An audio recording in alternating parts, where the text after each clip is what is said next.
Hi, my name is Evan Lynch, and I chose to do my summary on Chapter 11, which is Interpersonal Conflict Management.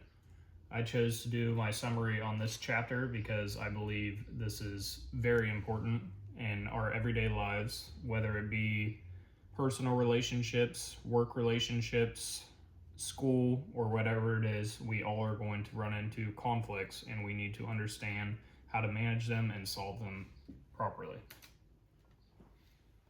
Conflict is a normal part of every relationship because people have different opinions, emotions, and goals. This chapter explains how communication affects conflict and how healthy conflict management can strengthen relationships instead of damaging them. What is interpersonal conflict? Interpersonal conflict happens when people disagree over ideas, values, needs, or behaviors. Conflict is not always negative because it can help people solve problems and better understand each other when handled correctly. I think it's important to note here that conflict is not always negative because it kind of has a negative connotation to it. People typically think negative when they hear conflict, but oftentimes conflict is necessary in order to solve the problems that are happening. Conflict involves emotions. Many conflicts become worse because emotions like anger, frustration, and stress take over communication. People often react emotionally before fully understanding the actual problem. This is something that we're all victims of. When conflicts occur, it can be very emotionally charged. So people might react with their emotions before thinking and stepping back and solving it properly. Principles of interpersonal conflict. The chapter explains that many arguments are not really about the surface issue being discussed. Small problems like chores or texting back late are often connected to deeper frustrations and emotional concerns. This is basically talking about how the argument that is happening or the conflict that is occurring isn't always about the small thing that you might be currently arguing about.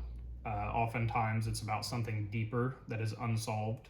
So it's important to try to understand what the deeper issue is. Defining the conflict. Defining the conflict correctly is important because people need to understand the real issue causing the disagreement. Solving only the surface problem usually does not fix the underlying emotional tension. This kind of just extends on the previous slide, talking about how typically it is not just the surface argument that's the problem. There's something deeper that needs to be discovered and managed. Conflict management stages. Conflict usually develops through stages instead of happening instantly. Understanding these stages can help people recognize problems early and improve communication before the conflict becomes more serious. Some examples of this are small disagreements that escalate, stress that builds from unresolved issues, and ignoring problems until emotions explode. Many people are victims of kind of bottling their emotions up, which is not healthy because it just builds and builds and builds until you can't hold it in anymore. And then that typically will cause a very negative conflict. Listening during conflict. Active listening is important during disagreements because it helps people understand each other's perspective. Many conflicts become worse when people focus more on defending themselves than actually listening. This is basically just talking about how we need to put ourselves in the other person's shoes as well. Don't be stubborn and be willing to listen to what the other person's saying and understand what they are feeling. Conflict avoidance. Some people avoid conflict by walking away, ignoring the issue, or refusing to discuss problems. Avoidance may temporarily reduce stress, but unresolved issues often continue growing over time. This is something that everyone has done. If you don't want to argue and fight, people avoid conflict. But most of the time, this doesn't really solve the problem. The problem will continue until the proper words are had to solve the conflict. Healthy conflict management strategies. Healthy strategies include compromise, empathy, respect, and active listening.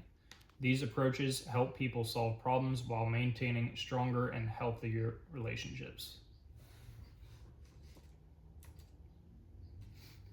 In conclusion, this chapter explains that conflict is unavoidable in relationships, but communication skills can determine whether conflict becomes destructive or productive. Understanding emotions, listening carefully, and addressing problems directly can improve both personal and professional relationships.